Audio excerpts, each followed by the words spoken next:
दोस्तों आज की शुरू में हम लोग कुछ ऐसे प्रश्न को लेके आए हैं जो कि आपके बोर्ड एग्जाम में सीधे सीधे देखने को मिलेगा। क्योंकि आप लोग जानते हैं दोस्तों, जैसे कि मैंने आपको हिस्ट्री में इसी तरीके से तैयारी करवाया था और आपका 100 में से 95% दोस्तों जो है सेम टू सेम यहीं से मिला। जी हाँ, तो वैसे ही दोस्तों आपका जो है पॉलिटिकल साइंस का भी उसी तरीके से मोस्ट वीवीआई ऑब्जेक्टिव क्वेश्चन है जो कि दोस्तों आपके बोर्ड एग्जाम में सीधे सीधे देखने को मिलेगा। तो प्लीज मैं आप लोगों से रिक्वेस्ट करूंगा कि इस चैनल पर अभी जितना भी वीडियो अपलोड होता है, कम से कम 8 या 10 जितना भी होता है, सभी को दोस्तों देखें। मैं आपको 100% गारंटी देता हूं, अगर आप इन सभी वीडियो को देख लेते हैं तो दोस्तों एक भी प्रश्न नहीं है जो कि आपके इससे बाहर पूछेगा। सेम टू सेम सभी प्रश्न जो है आपके प्रश्न पत्र पर यहीं से देखने को मिलेगा। तो प्लीज इस वीडियो को एंड तक देखें। अगर आपको डर लगता है कि पॉलिटिकल साइंस में क्या होगा, कैसा प्रश्न रहेगा, तो इस वीडियो को आप एंड तक देखें, सारे डाउट दोस्तों आपको क्लियर हो जाएंगे। ठीक है, अगर क्वेश्चन पूछा जाएगा कि मंडल आयोग की स्थापना कब हुई, तो हमने आपको कई बार करवाया कि 1979 में हुई थी। ये चीज आपको पता है जनता पार्टी के द्वारा हुई थी, क्योंकि जनता पार्टी जो है 1977 में इलेक्शन को जीता था। ठीक है, तो 1977 में जनता पार्टी इलेक्शन को जीता था। उसके बाद 1979 में जो है उन्होंने मंडल आयोग की स्थापना की थी। लेकिन यहाँ पर क्वेश्चन है मंडल आयोग की सिफारिशों को लागू करने वाला देश का प्रथम राज्य दोस्तों वो हो जाएगा बिहार। तो राइट से आपके ऑप्शन बी हो जाएंगे क्वेश्चन नंबर फर्स्ट का। अब देखिए अगला प्रश्न क्वेश्चन नंबर 2 आपके स्क्रीन पर। लिट्टे किस देश का एक आतंकवादी संगठन है? हमने आपको ये क्वेश्चन कई बार करवाया, इसकी राइट आंसर है बिल्कुल आपको जाएंगे वो है श्रीलंका। लिट्टे जो कि दोस्तों राजीव गांधी की हत्या किए थे, तो ये जो लिट्टे संगठन है वो किस देश का आतंकवादी संगठन है? वो दोस्तों आपके श्रीलंका हो जाएंगे। राइट आंसर आपके ऑप्शन बी हो जाएंगे। अब देखिए अगला प्रश्न क्वेश्चन नंबर 3 फटाफट आप लोगों से देते हुए चलिए। गठबंधन की सरकार होने से संसदीय व्यवस्था में क्या प्रमुख विकृति आई है? गठबंधन की सरकार होने से संसदीय व्यवस्था में क्या प्रमुख विकृति आई है? राष्ट्रपति की दुर्बल स्थिति, प्रधानमंत्री की सबल स्थिति, सामूहिक उत्तराधित्व की अवहेलना या फिर क्षेत्रीय दलों का उत्कर्ष? बिल्कुल दोस्तों थर्ड की जो राइट आंसर है वो आपको जाएंगे सामूहिक उत्तराधित्व की अवहेलना। तो ऑप्शन सी आपके राइट आंसर आएंगे क्वेश्चन नंबर थर्ड का। अब देखिए अगला प्रश्न क्वेश्चन नंबर 4 नीति आयोग की स्थापना जो है कब की गई थी? फटाफट आप लोग बताइएगा, ये जो नीति आयोग की स्थापना है वो कब की गई थी? बिल्कुल इसकी जो राइट आंसर दोस्तों वो आपको जाएंगे 1 जनवरी 2015 को। ध्यान रखिएगा, नीति आयोग की जो स्थापना है वो 1 जनवरी 2015 को हुई थी। अगर क्वेश्चन पूछ दिया जाएगा नीति आयोग को जो है और एक नाम से जानते हैं, जिसका नाम है दोस्तों राष्ट्रीय भारत परिवर्तन संस्था। राष्ट्रीय भारत परिवर्तन संस्था उसी को हम लोग नीति आयोग बोलते हैं, और इसकी जो स्थापना है वो 1 जनवरी 2015 को हुई थी। अब देखिए अगला प्रश्न क्वेश्चन नंबर 5 आपके समक्ष आपके स्क्रीन पर। नीति आयोग का जो मुख्यालय है वो कहां पर है? हमने आपको क्वेश्चन कई बार करवाया है, फटाफट आप आंसर दीजिएगा कि नीति आयोग का जो मुख्यालय है वो कहां पर है। बिल्कुल इसकी जो राइट आंसर है वो आपको जाएंगे नई दिल्ली में। तो नीति आयोग का जो मुख्यालय है वो नई दिल्ली में है। जो भी अभी तक वीडियो को लाइक नहीं किए प्लीज वीडियो को लाइक कर देंगे। आप लोग क्वेश्चन आंसर करने की भावना में खो जाते हैं, फिर आप लोग लाइक करने से भूल जाते हैं, तो प्लीज आप लोग लाइक कर देंगे और एक बार जम करके शेयर भी कर देंगे ताकि वो भी क्लास में जुड़ पाए, वो भी इस वीडियो को देख पाए। देखिए अगला प्रश्न क्वेश्चन नंबर 6 आपके समझ आपके स्क्रीन पर। 1974 में एशियाई संबंध सम्मेलन कहां आयोजित की गई थी? बिल्कुल इसकी जो राइट आंसर है वो आपको जाएंगे नई दिल्ली। ऑप्शन आपके 6 का राइट आंसर आएंगे। ठीक है, अब देखिए अगला प्रश्न क्वेश्चन नंबर 7 बाडूंग सम्मेलन कब हुआ था? आपको पता है ये सम्मेलन जो है बाडूंग नामक जगह पर हुआ था, इसीलिए इसको बाडूंग सम्मेलन बोला जाता है। तो बताएंगे कब हुआ था? 54 में, 59 में, 56 में या फिर 65 में? बिल्कुल इसकी जो राइट आंसर दोस्तों वो आपको जाएंगे 1959 में, नहीं सॉरी 1956 में। बिल्कुल 7 की राइट आंसर बिल्कुल आपको 1956 हो जाएंगे। ध्यान रखिएगा 1956 में। ठीक है, तो बाडूंग सम्मेलन जो है वो कब हुआ था? 1956 में हुआ था।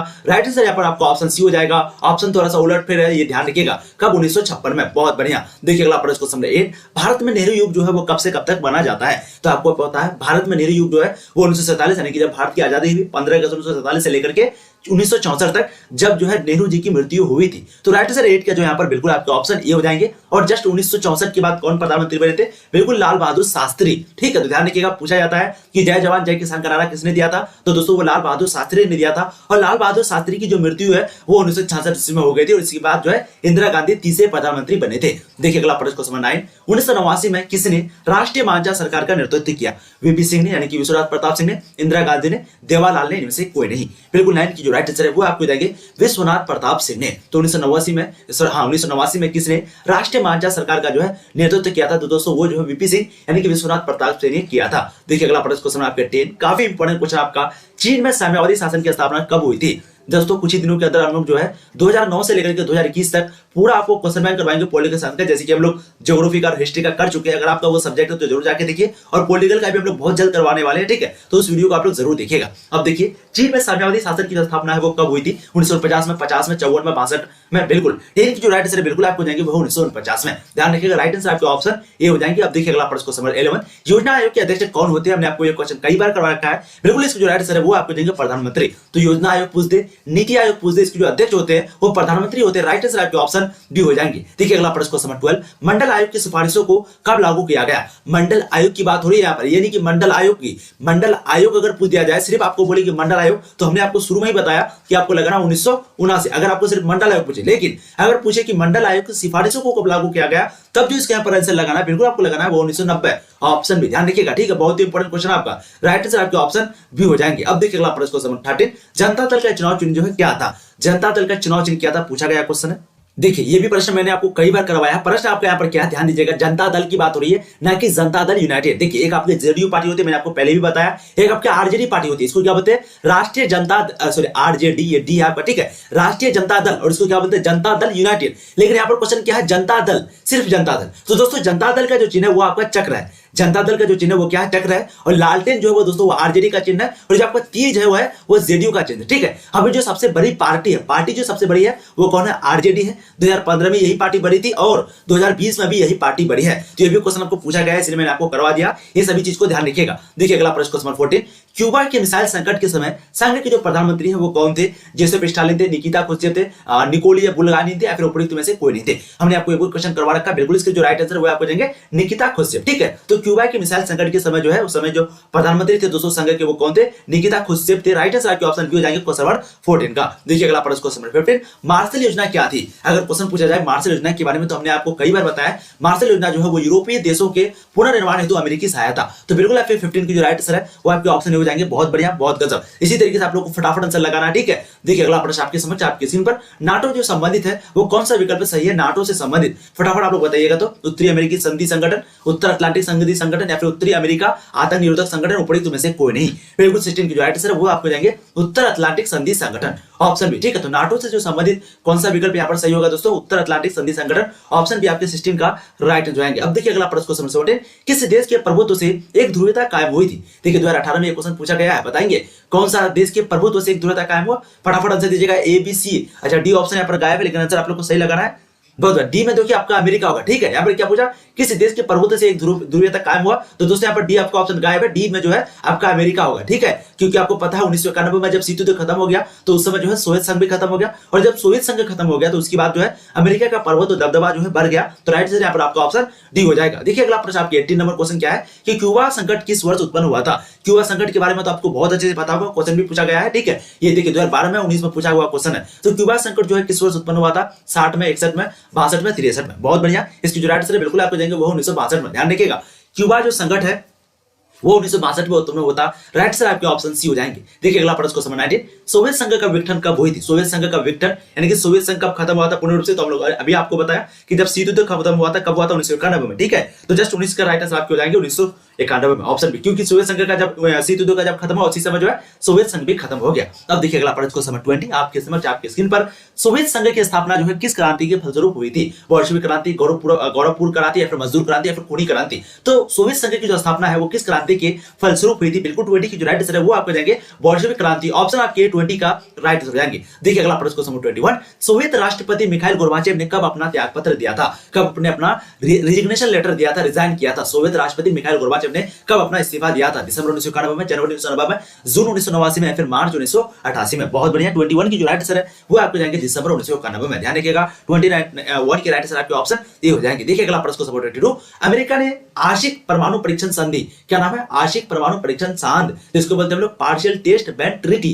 पर जो है कब हस्ताक्षर किया था? 1964 में, 74 में, 92 में, या फिर 2000 में? बिल्कुल दोस्तों 22 के जो यहाँ पर राइट आंसर आपको जाएगा वो है 1964 में, ठीक है। तो राइट आंसर ऑप्शन ये हो जाएंगे क्वेश्चन नंबर 22 का। देखिए अगला प्रश्न क्वेश्चन नंबर 23, विश्व का कौन राष्ट्र अपने बजट का एक बड़ा हिस्सा रक्षा जो है अनुसंधान और विकास के मदद में खर्च करता है? विश्व का कौन राष्ट्र अपने बजट का एक बहुत बड़ा हिस्सा अनुसंधान और विकास के मदद में खर्च करता है? संयुक्त राज्य अमेरिका, रूस, ब्रिटेन, चीन? तो फटाफट आप लोग को आंसर लगाना, बिल्कुल 23 की जो राइट आंसर वो आपको देंगे संयुक्त राज्य अमेरिका, यूएसए। वैसे तो अभी चीन भी बहुत आगे हो गया, लेकिन क्योंकि आपका सिलेबस अपडेट नहीं हुआ तो आपको राइट आंसर क्या लगाना है? यूएसए, ठीक है। तो ऑप्शन ए जो है आपके 21 का राइट आंसर होंगे, ठीक है। देखिए अगला प्रश्न क्वेश्चन 24, विश्व का इंटरनेट की सुविधा किस राज्य की देन है? बताएंगे विश्व की इंटरनेट की जो सुविधा है वो किस राज्य की देन है? फ्रांस, चीन, या फिर संयुक्त राज्य अमेरिका, या फिर रूस?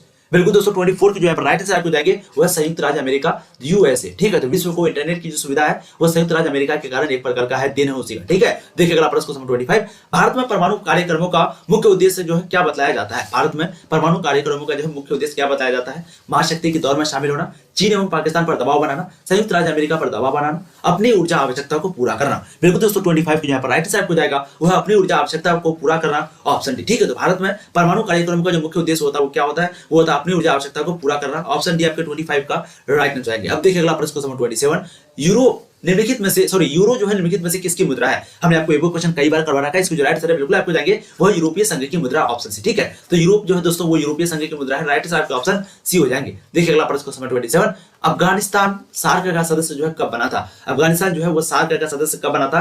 2021 का बोर्ड मॉडल क्वेश्चन आपका ये आया हुआ है। बिल्कुल 27 की जो राइट आंसर हो जाएगा वो है दोस्तों 2005 में। ध्यान रखिएगा अफगानिस्तान जो सार्क का सदस्य बना था वो 2005 में बना था, राइट आंसर 27 की जो आपका ऑप्शन सी हो जाएंगे।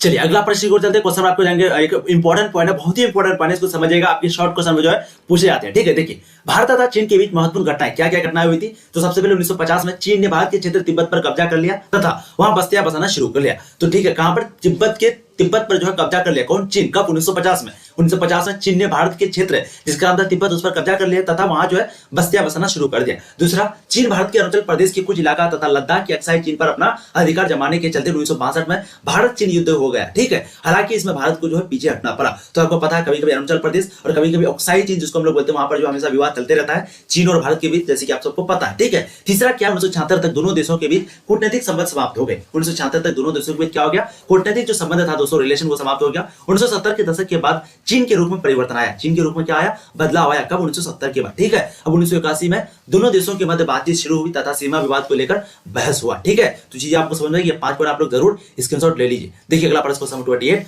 वर्तमान में तिब्बत है भारत का हिस्सा, चीन का हिस्सा, एक स्वतंत्र प्रदेश या फिर बफर राज्य? फटाफट आप लोग उत्तर दीजिएगा। बिल्कुल, बहुत ही शानदार क्वेश्चन आपका। इसकी जो राइट आंसर आप लोग जाएंगे वर्तमान जो तिब्बत है दोस्तों वो आपके क्या हो जाएंगे? बिल्कुल 28 की जो राइट आंसर वो आपको देंगे बफर राज्य। ठीक है, तो वर्तमान जो तिब्बत है वो बफर राज्य है। देखिए अगला प्रश्न क्वेश्चन आपको जाएंगे 29।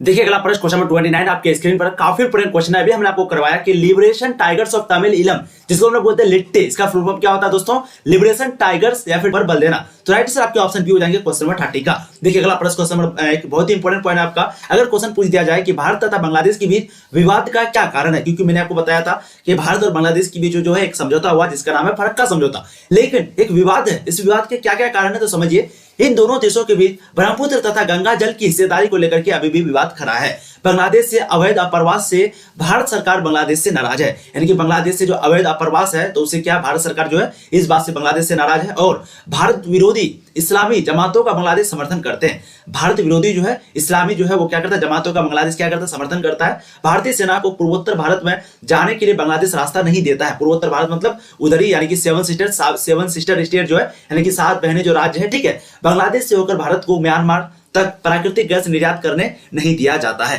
तो ये सभी विवाद के कारण है। अब देखिए दोस्ती यानी कि अच्छे संबंध के संकेत क्या क्या है? तो सबसे पहला, भारत द्वारा अपनाई गई लुक ईस्ट जो कि 2014 में एक्ट ईस्ट नीति पर बांग्लादेश भारत के साथ खड़ा है। ठीक है, 2014 में एक्ट ईस्ट नीति पर जो है बांग्लादेश क्या भारत के साथ खड़ा है, और 2015 में दोनों देशों ने अपने बीच कुछ बड़ी क्षेत्रों जिसको हम लोग बोलते हैं एनक्लेव का जो है आदान प्रदान भी किया है। काफी इंपोर्टेंट क्वेश्चन है, ध्यान दीजिएगा, इंपोर्टेंट पॉइंट है। देखिए अगला प्रश्न आपका, संयुक्त राष्ट्र के अंगों की संख्या कितनी है? हमने आपको ये क्वेश्चन कई बार करवा रखा है, फटाफट आप लोगों से दीजिएगा कि संयुक्त राष्ट्र की जो अंगों की संख्या दोस्तों वो कितनी है? 5, 6, 7, 8। बिल्कुल 31 की जो राइट आंसर दोस्तों वो आपको जाएंगे 6, ऑप्शन बी आपके राइट आंसर आएंगे क्वेश्चन नंबर 31 का। देखिए अगला प्रश्न क्वेश्चन 32, भारत संयुक्त राष्ट्र का सदस्य कब बना? 1945 में, 47 में, 50 में, 52 में? बिल्कुल 32 के जो राइट आंसर है वो आपको जाएंगे 1945 में। तो भारत जो है संयुक्त राष्ट्र का जो सदस्य है दोस्तों वो 1945 में ही बना था। राइट आंसर आपके ऑप्शन ये हो जाएंगे, जस्ट 1-2 महीने के बाद ही बन गया था। ठीक है, देखिए अगला प्रश्न क्वेश्चन 33, सुरक्षा परिषद में अस्थायी सदस्यों की संख्या जो है कितनी है? तो यहाँ पर अस्थायी पूछ रहा है। ठीक है, अस्थायी अस्थायी, तो अस्थायी जो टोटल कितना है? अस्थायी टोटल 10 है और जो अस्थायी वो 5 है। तो राइट आंसर आपके हो जाएंगे ऑप्शन ए। ठीक है, पूछा जाएगा उसके नाम क्या क्या है? तो हम लोग जानते हैं एक अमेरिका है, एक रूस है, एक फ्रांस है और एक ब्रिटेन है और एक चीन है। ठीक है, तो राइट आंसर आपके ऑप्शन ये हो जाएंगे क्वेश्चन नंबर 33 का। देखिए अगला प्रश्न क्वेश्चन 34, संयुक्त राष्ट्र के चार्टर में कितनी धाराएं हैं? संयुक्त राष्ट्र के चार्टर में 111, 112, 115, 120। बिल्कुल 34 की जो राइट आंसर है वो आपको देंगे 111। तो संयुक्त राष्ट्र के जो चार्टर में टोटल 111 क्या दोस्तों धाराएं हैं। देखिए अगला प्रश्न क्वेश्चन 35, सीटीबीटी प्रस्ताव जो है संयुक्त राष्ट्र द्वारा कब स्वीकार किया गया था? सीटीबीटी जो प्रस्ताव दोस्तों वो संयुक्त राष्ट्र के द्वारा कब स्वीकार किया गया था? 2018 में क्वेश्चन पूछा गया है। 1995 में, 96 में, 97 में, 98 में बिल्कुल 35 की जो राइट है वो आपको जाएंगे 1996 में। ठीक है, ऑप्शन बी आपके राइट जाएंगे क्वेश्चन नंबर 35 का। देखिए अगला प्रश्न क्वेश्चन नंबर 36, 1992 में किस शहर में पृथ्वी सम्मेलन हुआ था? क्योटो में, रियो डी जेनेरियो में, लंदन में, न्यूयॉर्क में। बिल्कुल दोस्तों 36 की जो राइट से आपको जाएंगे वो है रियो डी जेनेरियो में। ऑप्शन बी आपके करेक्ट हो जाएंगे। ठीक है, तो अब इसी को जो है रियो सम्मेलन भी बुलाया जाता है, जैसे कि आपको पता है ये रियो कहां पर है? ब्राजील में। ठीक है, तो ब्राजील में एक जगह है जिसका नाम क्या है? रियो। इसीलिए दोस्तों इसको रियो सम्मेलन भी बोला जाता है और जेनेरियो सम्मेलन भी बोला जाता है और पृथ्वी सम्मेलन तो बोला जाता है। तो कब हुआ था? 1992 में हुआ था। किस शहर में हुआ था दोस्तों? रियो में हुआ था, रियो डी जेनेरियो में हुआ था, जो कि ब्राजील का एक शहर है। तो राइट आंसर आपके 36 का ऑप्शन बी हो जाएंगे। देखिए अगला प्रश्न क्वेश्चन 37, बजट का संबंध किस पक्ष के साथ है? आय के साथ, व्यय के साथ, या फिर आय और व्यय दोनों के साथ, या फिर इनमें किसी के साथ नहीं? बिल्कुल 37 की जो राइट है वो आपको जाएंगे आय और व्यय दोनों के साथ। तो बजट का जो संबंध है वो किस पक्ष के साथ है? वो आय और व्यय के साथ है। ऑप्शन सी आपके 37 का राइट आंसर हो जाएंगे। अब देखिए अगला प्रश्न क्वेश्चन 38, भारत में वित्त आयोग का जो कार्यकाल है वो कितना है? 5, 4, 6, कोई सीमा नहीं है। तो भारत में जो वित्त आयोग का जो कार्यकाल होता है दोस्तों वो कितने वर्ष का होता है? 38 की जो आप राइट आंसर हो जाएंगे बिल्कुल दोस्तों आपको देंगे वो है 5 वर्ष का। ठीक है, तो भारत में वित्त आयोग का जो कार्यकाल होता है वो 5 वर्ष का होता है। ऑप्शन ए आपके राइट आंसर आएंगे। देखिए अगला प्रश्न क्वेश्चन 39, नवोदित क्वेश्चन अगर पूछा जाएगा कि नवोदित राष्ट्र का सबसे पहला जो कार्य होता है वो क्या होता है? गरीबी को दूर करना, राष्ट्र निर्माण करना, दुश्मनों देशों से युद्ध करना, दुश्मन देशों से, या फिर अंतरराष्ट्रीय संगठनों में शामिल होना। बिल्कुल 39 की जो राइट आंसर आपको जाएगा वो है दोस्तों राष्ट्र निर्माण करना। ठीक है, तो नवोदित राष्ट्र का सबसे पहला जो कार्य होता है, जो पहला वर्क होता है, जो पहला काम होता है वो होता है राष्ट्र निर्माण करना। ऑप्शन भी आपके 39 का करेक्ट आंसर हो जाएंगे। अब देखिए अगला प्रश्न क्वेश्चन 40, पंडित जवाहरलाल नेहरू प्रथम प्रधानमंत्री के रूप में शपथ निम्नलिखित में से किस स्थान पर लिया था? संसद भवन में, लाल किले पर, जंतर मंतर में, संविधान सभा में। काफी इजी और इंपॉर्टेंट क्वेश्चन है। बिल्कुल इसके राइट आंसर आपको जाएंगे वो है लाल किले पर। ठीक है, तो पंडित जवाहरलाल नेहरू प्रथम प्रधानमंत्री के रूप में जो है कब शपथ लिए, मतलब कि शपथ जो लेते दोस्तों कौन से स्थान पर लेते? लाल किले पर लेते। 40 की जो राइट आंसर बिल्कुल आपके ऑप्शन बी हो जाएंगे। देखिए अगला प्रश्न क्वेश्चन 41, एक दलीय प्रभुत्व के संबंधों में कौन सा यहाँ पर कथन सही है? विकल्प के रूप में, किसी मजबूत राजनीतिक दल का अभाव, जनमत की अज्ञानता के चलते एक दल का प्रभुत्व, एक दलीय प्रभुत्व का संबंध राष्ट्र की औपनिवेशिक अतीत से, एक दलीय प्रभुत्व से देश में लोकतांत्रिक आदर्शों के अभाव की झलक मिलती है। 41 की जो यहाँ पर राइट आंसर आपको जाएगा बिल्कुल आपको जाएगा वो है विकल्प के रूप में, किसी मजबूत राजनीतिक दल का अभाव। ऑप्शन आपके 41 का करेक्ट आंसर रहेंगे। देखिए अगला प्रश्न क्वेश्चन 42, 1959 में केरल में साम्यवादी सरकार के मुख्यमंत्री कौन थे? फटाफट आप लोग बताइएगा। 1959 में केरल में जो है साम्यवादी सरकार थी, तो बताइए वहां के मुख्यमंत्री कौन थे? EMS नंबूद्रीपाद, या फिर NG रंगा, या फिर NK गोपालन, या फिर इनमें से कोई नहीं। 42 के जो आप राइट आंसर हो जाएंगे बिल्कुल आपको जाएंगे EMS नंबूद्रीपाद। ऑप्शन आपके 42 का करेक्ट हो जाएंगे। देखिए अगला प्रश्न क्वेश्चन 43, साम्यवादी दल की स्थापना जो है किस वर्ष हुई थी? 1924 में, 1948 में, 51 में, 61 में। तो साम्यवादी दल की जो स्थापना किस वर्ष हुई थी? बिल्कुल इसकी जो राइट आंसर है वो आपको जाएंगे 1924 में। 43 के राइट आंसर आपके ऑप्शन ए हो जाएंगे। देखिए अगला प्रश्न क्वेश्चन 44, साम्यवादी दल का जो मुख्य उद्देश्य है वो क्या है? समाजवाद तथा साम्यवाद की स्थापना, गरीब मजदूरों किसानों को शोषण से मुक्ति करना, पूंजीवाद की समाप्ति और उपरोक्त सभी। 44 की जो राइट आंसर है बिल्कुल आपको जाएंगे वो उपरोक्त सभी, यानी कि ऑप्शन डी आपको 44 का राइट आंसर हो जाएंगे। देखिए अगला प्रश्न क्वेश्चन 45, भारतीय जनसंघ की जो स्थापना है उसका मुख्य उद्देश्य क्या था? क्वेश्चन पूछा गया है, काफी शानदार और बहुत ही इंपॉर्टेंट क्वेश्चन है। भारतीय जनसंघ की स्थापना का जो मुख्य उद्देश्य था वो क्या था? हिंदू धर्म एवं संस्कृति की रक्षा करना, उद्योगों का विकास, अंग्रेजी शिक्षा का प्रचार प्रसार, या फिर मजदूरों एवं किसानों के हितों की रक्षा।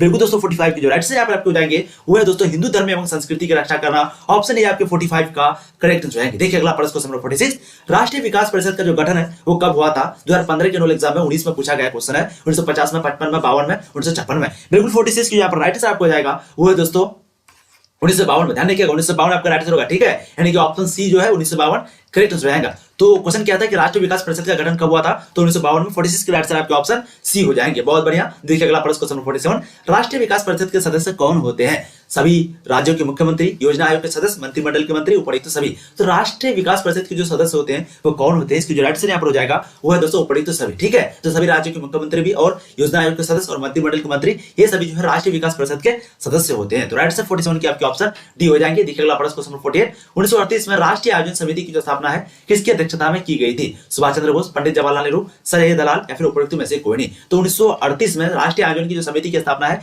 वो किसकी अध्यक्षता में की गई थी? बिल्कुल इसकी जो राइट आंसर है वो आपको जाएंगे पंडित जवाहरलाल नेहरू। ऑप्शन बी आपके 48 का राइट आंसर जाएंगे। ठीक है, देखिए अगला प्रश्न क्वेश्चन 49, हरित क्रांति का सर्वाधिक लाभ निम्न में से किस अनाज में हुआ? मक्का में, दलहन में, चावल में, गेहूं में। बिल्कुल 49 की जो राइट आंसर है आपको जाएंगे वो है गेहूं में। तो हरित क्रांति की जो सबसे ज्यादा लाभ है दोस्तों निम्न में से गेहूं में हुआ था। राइट आंसर आपके ऑप्शन डी हो जाएंगे क्वेश्चन 49 का। देखिए अगला प्रश्न क्वेश्चन 50, फरक्का गंगाजल बंटवारा जो है विशेष समझौता किन दो देशों के बीच हुआ था? तो मैंने आपको कई बार करवाया, जो फरक्का समझौता है वो भारत और बांग्लादेश के बीच हुआ था। तो राइट आंसर आपके ऑप्शन ए हो जाएंगे।